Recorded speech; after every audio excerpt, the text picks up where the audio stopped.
You know, I've thought about and have written about the Federal Reserve for a long time. I became fascinated with the monetary issue in the 1960s, having come across the Austrian economists, and especially Hayek and Mises.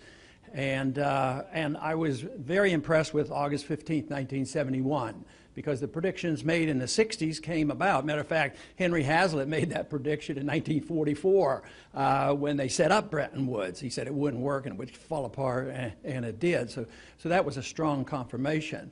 But even after all these years of studying and reading and trying to figure out the system, I have come to a very fair and balanced approach to the Federal Reserve. I think there's no doubt that the Federal Reserve is immoral, it's unconstitutional, and it's a disaster, and we don't need it. So with that approach, I have worked hard in the Congress as well, being on the Financial Services, or the Banking Committee at one time it was called. And from the very first day of being in Congress, I have always been on that committee, and now have the position of being the committee subcommittee chairman for domestic monetary policy. I've always worked on the assumption that the the system that replaced the Bretton Woods system in 1971 would not be a good system. It would be much worse. It has been rather impressive that it's lasted this long, but I think the handwriting's on the wall. I think that's what we're facing today, that the dollar reserve standard, which the world has embraced for 40 years, has come to an end. I don't think there's any admission to this yet, and they believe they can patch it up, but I believe it has ended, and that the standard, the dollar reserve standard, has ushered in probably the world's biggest financial bubble in all of history, and yet they've still been able to patch it up and keep it together.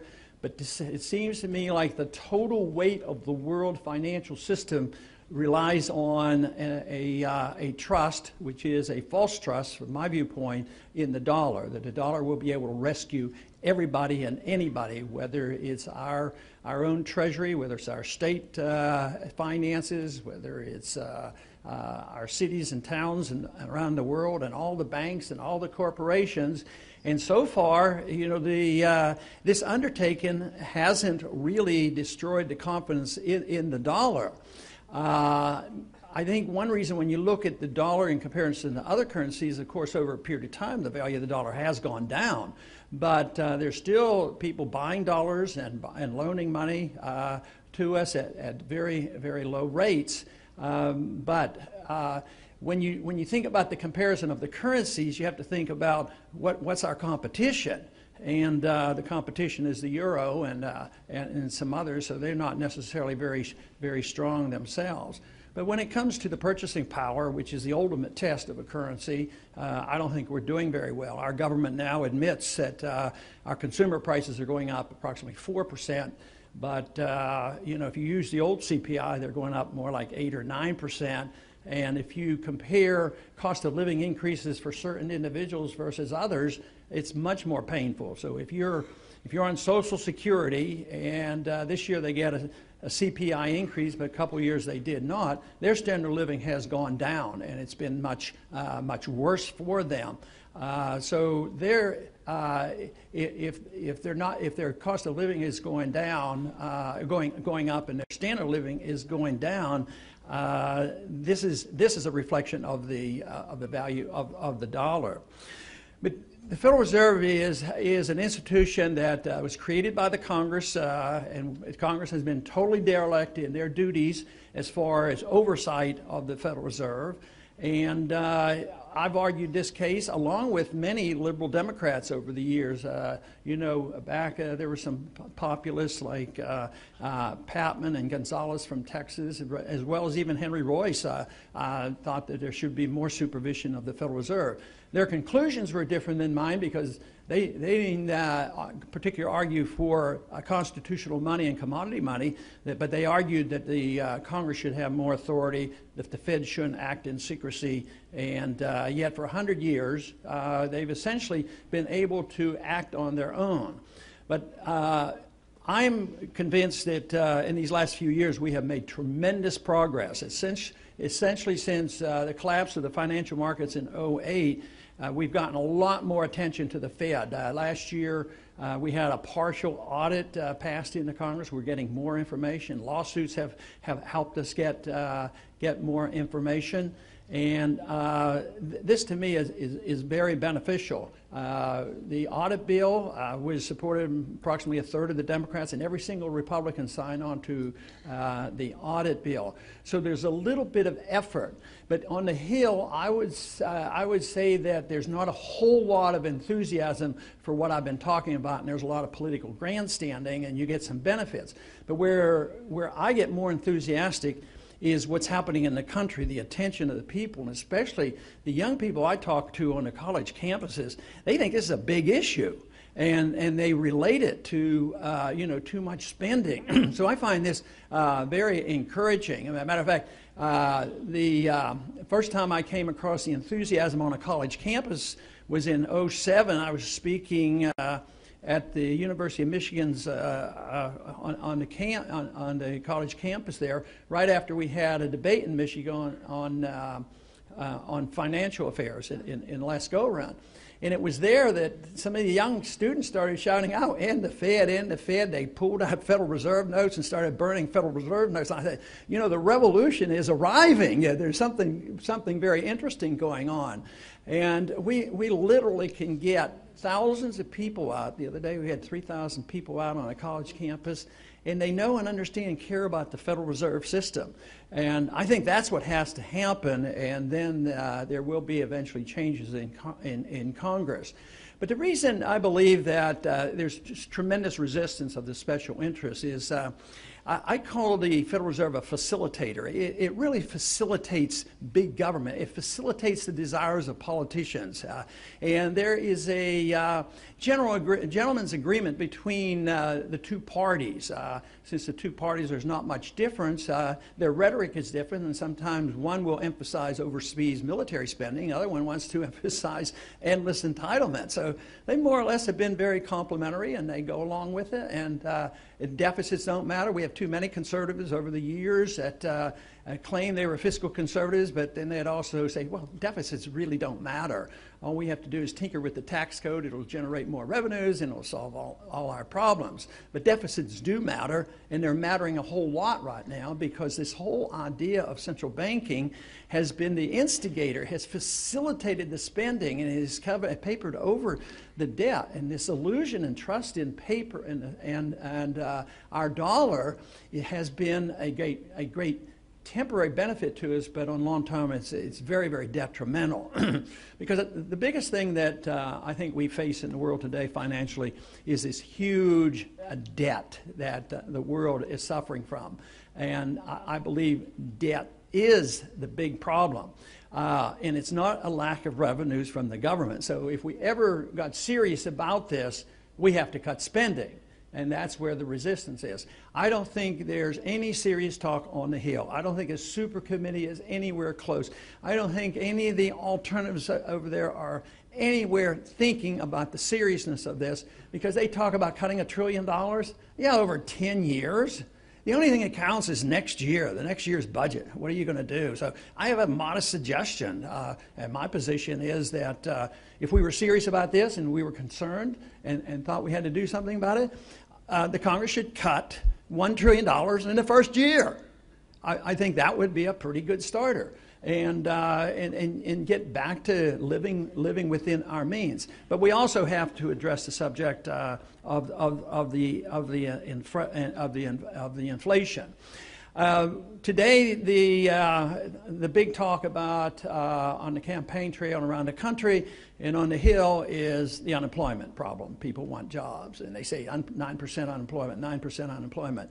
And the people feel a lot in the country feel a lot worse than 9% unemployment. That's serious. But once again, they fudge the figures.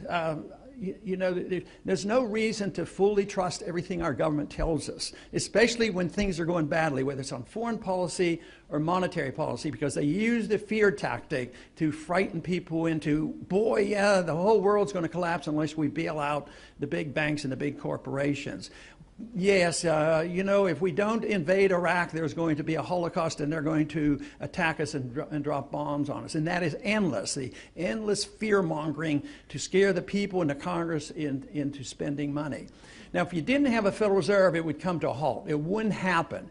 If you weren't able to monetize debt, you weren't always to have this backstop in saying, well, if you haven't taxed enough and you can't borrow anymore, what would happen if you couldn't monetize debt? Interest rates would go up. And the Congress would say, hey, we have to watch it. We're taking too much out of the economy. So this has been such a grand deception. In the short run, you know, we tend to do better, especially as a reserve currency. We've been able to buy goods from overseas dirt cheap and have policies, whether they're trade policies, regulatory policies, and tax policies. We can chase all our productive businesses overseas. So we end up with an economy that isn't producing. We end up with a nation deeply in debt, and there's no willingness to admit the truth and decide to change things, and Congress is not in any position really to rein in the Fed. Now, some people claim, well, we need to change the mandate of the Fed. Well, since I don't like the Fed, I'm not interested in worrying about what the mandate should be, because they're not going to do it anyway.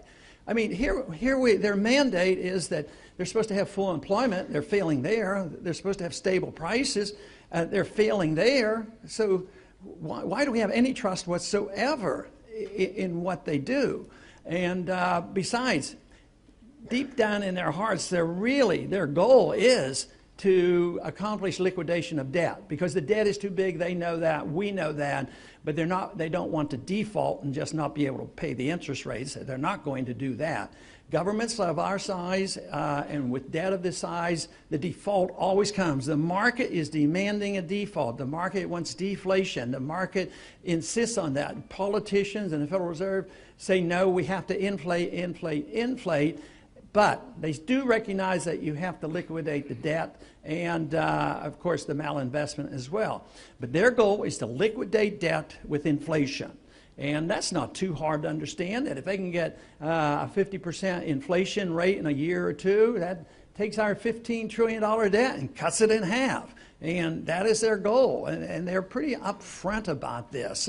Paul Krugman happens to be have views quite different than mine. On occasion now, will mention my name in his articles, but he says Ron Paul has it absolutely wrong. He worries about inflating the money supply, increasing the money supply as being inflationary. He says that can't happen. Not in a weak economy, not when you're in recession. It won't cause prices to go up. Well, it seems to me like he doesn't remember much of history, even our own history, you know, of the 1970s. They came up and the Keynesians were dumbfounded, and they say, what's going on here? This is not supposed to happen. Oh, I guess we'll call this stagflation. Well, how about inflationary depressions? That's happened quite a few times, and why he would think that it's totally immune here, I'm not quite sure. But Bernanke, though, has given us an indication of his explanation of why we have the problem. So this is the reason we shouldn't worry too much, because I'm very pleased that he has to hold press conferences. That means he's on the defensive right now, and I'm very pleased with that. But on the last one, when they were pressing him a little bit about why aren't you having more success, in his explanation, he's been unlucky. So it's boiled down to being whether you're lucky or not. Well, I don't think it's bad luck. I think it's bad policy. I think he's dealing with a system that is not viable. All it is, it's a deception. It's sort of like a drug. You know, you get some benefits and you keep using it. You know, run up debt, run up inflation, monetize the debt, make a bigger bubble. But just like a drug addiction, the drug addict feels better when he keeps getting drug. An alcoholic feels better. But if you don't do something about it, you kill the patient. And right now, the patient is very, very big, and that's the worldwide economy. This is a big issue, and yet I think they're totally in denial. They're not willing to admit the truth, and they think that they can doctor this up and manipulate it and work on it. So what should we do about all this? Well, my big picture of what we should do is bigger than just the Federal Reserve. Is that we as a people ought to ask the question, what should the role of government be? And does the Constitution have any meaning? Today, on the Hill, whether it's any of the three branches of the government, the Constitution really is down to the point has no meaning. So we have to decide whether the rule of law is worth something, and then we as a people have to decide what should the role of government be. Well, we followed the Constitution. The Constitution was written to restrain the federal government, and if you wanted government, it was supposed to be more local.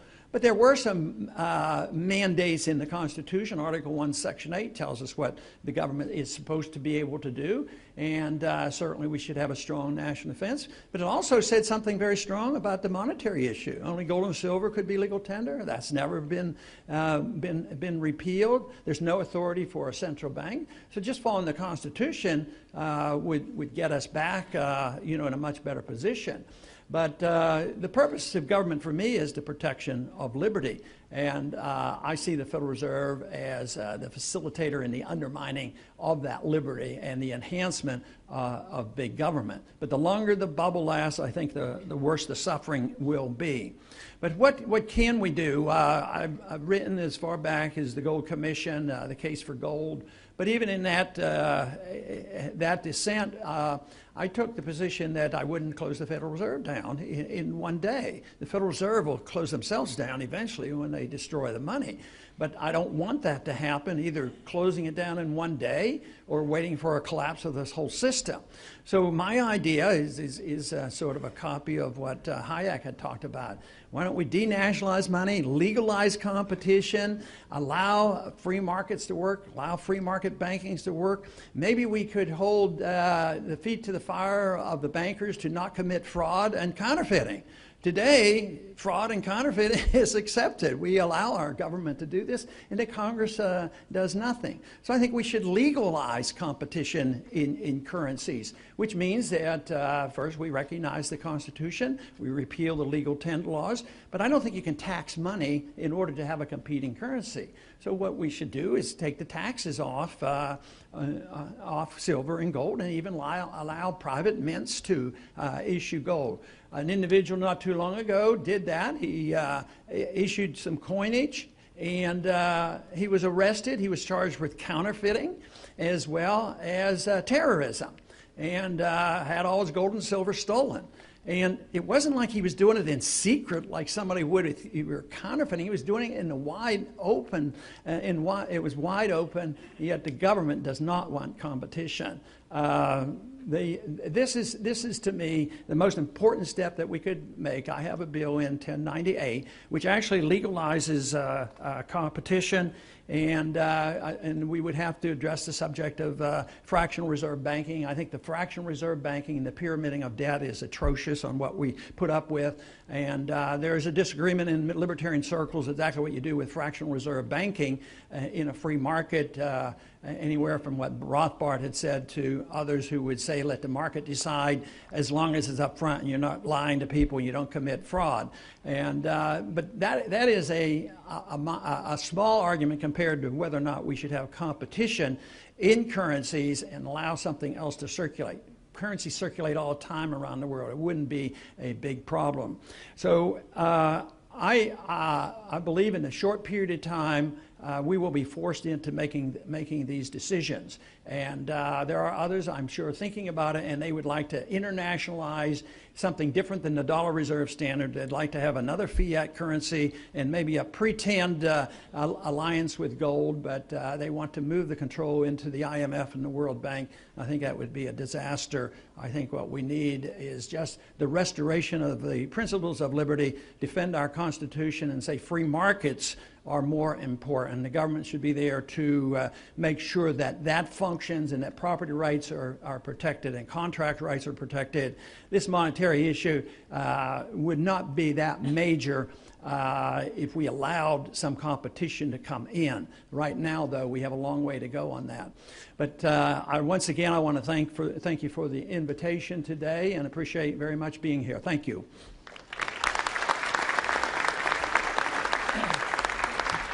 Thank you for I'm gonna let Congressman Paul actually handle the questions. That's what the president does during the press conferences. So I think Ron Paul can do that. In order to have a period of time of transition of cutting back and getting the budget in order, I'm advising that just default on, that's in quotes, just don't pay the Fed, the $1.7 trillion, and wipe it off the books, and that gives you a little window of opportunity where you can still live within the law of the debt increase. I think that would be a transition that would work. The Fed, I think, would object. The federal government would have something to say about the standards, that is, that have to deal with the legal tender laws, and they would have to deal with the tax laws. But if you were moving toward free market banking, I would say that the states would deal with that rather than the federal government. I wouldn't have another federal bureaucracy, because the main thing would be to protect against fraud and whether they're lying to their customers or not. Everybody seems to depend, too many business people depend on nationalization of regulation because they think it's more convenient. But, when Enron went bankrupt, it was state fraud laws that took care of that. So the SEC, didn't protect us. And what did they do? They passed Sarbanes-Oxley. Sarbanes-Oxley didn't protect us against, 08. And what did we do in 08? We had Dodd-Frank. So we just go on and on using federal regulations to compensate for these mistakes. But I think if you're legalizing freedom and you're looking for people to not commit fraud and protect contracts, I would rather do that at the state level.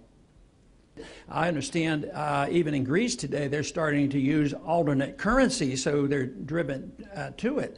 So I think that would be fine. Of course, the ideal world would be for all governments to endorse the fact and provide it internationally, because you wouldn't have competing devaluations of currencies that lead to trade wars. That's where our problem is today. I mean, just think of the squabbles that we're having now with China. China is making their currency too weak. Well, what about us? Don't you think we manipulate our currency? So, it'd be better to have it, more or less agreed upon by all the countries. But I think a major first step to prove that it would work, I would still argue the case for legalizing it domestically and see what happens. They're talking about this in Mexico right now, that they can have a parallel silver standard. So I think the market would determine that. If nobody wanted to use it, then we wouldn't have to bother with it. But, what they say on the surface on foreign policy in these wars, when they pretend that they don't want so many, like George Bush in 2000 said that he wanted a humble foreign policy and no nation building and no policing of the world. Well, that's exactly what they want, and that's what they do. So they would change it. I think McCain would win that vote, and that's why it's going to fall apart, and that's why they're not going to cut spending. They're going to keep doing this, and they're going to keep printing money. And the litmus test will be, how long will they take our money? And I think the world is engulfed with a bond bubble and a dollar bubble so huge that once they start moving out of the dollar into real assets, like they move out of currencies in Greece and Italy, their bonds, I think it's going to be catastrophic in size. But no, I have no, and even if those cuts went into effect, I consider them puny.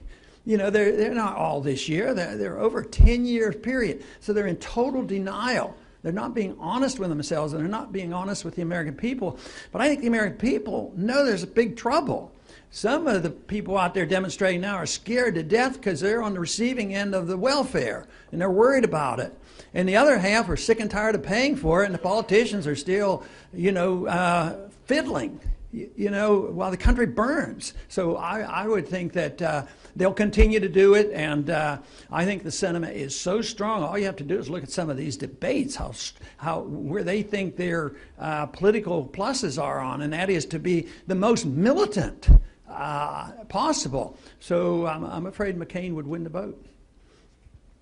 And the Austrian explanation of what happens to a society when you debase a currency is you wipe out the middle class. When you have sound money and markets and a maximum of freedom, that's where the middle class comes from. But so the evidence is there that it's a lot further along than anybody wants to admit, because the middle class is getting wiped out. So here we have a system designed, you know, and I don't challenge their intent, because I think there's a lot of good intentions on the left who thought, well, you know, wouldn't it be nice for everybody to have a house? And if they don't qualify, we'll make them qualify. We'll make banks give loans. And we have the Fed to accommodate, so we'll have perpetual housing for everybody. So they do that, and then there's a little bit of activity in the mortgage markets and the banks and the credit default swaps, and it sort of gets out of control, and the bankruptcy comes. But then the fear comes about, and well, you know, it'll be terrible. They're all going to fail, and the end of the world will come. So therefore, we have to prevent the depression. So we bail out all the big guys, and what happens? They benefit by it, and they've been benefiting all along. And who got stuck? The middle class. They lost their jobs, and they lost their houses. But I think it's characteristic of the destruction of a currency. It's characteristic of who controls things at the Federal Reserve and who controls things, you know, in Congress. It's bailing out the rich. But basically, whether it's quantitative easing or just the creation of credit, the people who get the money first get the best deal. The banks and the big corporations and the military-industrial complex and the politicians. And then as it circulates, what do the people get? They get the higher prices, and that's a tax, and they suffer the most. And people, that part of it is less understood by the people. They know there's something wrong, but it's crucial because, you know, those who are complaining on Wall Street right now have some justified complaints. You know, why did the big guys get bailed out? Why did they get all these benefits? At the same time, they lump it together and say anybody who's ever been productive and made some money have to be put in the same category. So believe me, if we don't sort that out, this is going to be very, very difficult to resolve. And I think only people that believe in the libertarian approach to government and sound money can sort this out, to try to pin it down and say it's government that's doing it, it's not the marketplace. And I think it's absolutely right. These quantitative easings are helpful to special groups and are very unhelpful, even though on the surface it was designed to help the average person. I do not think it helps at all. They're the ones who suffer. I think either way, the goal is to give us a window of opportunity if we're serious about cutting back, you know, and getting our budget under control, because it's pretty hard to do it in 1 year. And then I wouldn't want to support raising the debt limit. So my goal mainly there was to remove that from the books and remove it from our debt to the Federal Reserve, because it's not a real debt. Like you said, they just create this money out of thin air. And why should we feel this obligation to go through this ritual of taxing the people more money or inflating the money to pay the interest, and then they run their illegal operation in secret, and then they pass a few bucks back to the Treasury? So I think it has to end. But it is a real challenge to the whole system. The Fed would get hysterical if they ever thought we were going to do it. Here we go, right here. One more. On a comparison of the conditions we have today to the 1970s, I think they're 10 times worse today. I think the bubble is bigger, the disruption of the markets is greater, the debt is so much greater. We're in worse shape because we're less productive, and we have this foreign indebtedness, and the current account deficit is continual. We're indebted to a country of China. We'd like to blame China for all our faults. And there's, like I've been saying, there's no chance at the moment for us to get our house in order and cut back spending. So we're moving rapidly toward the total rejection of the dollar reserve standard. In a way, that's what's been going on, but the end stages will be very, very rapid. So I consider conditions a lot worse. Like you said, wages were keeping up a little bit better. Wages aren't keeping up because jobs aren't keeping up. Revenues keep going down, which wouldn't be so bad if they were going down for other reasons. But it's a reflection of such a weak economy. So, yeah, I think we're at the precipice, and that we're going to be pushed over unless we do something. And, of course, I'm convinced that any reform that ignores monetary policy is not a reform. If you're worried just about big government and cutting back, You cannot deal with that without dealing with monetary policy. If you're concerned about taxes and think that you can just limit taxation, inflation is a tax, the whole mess is there.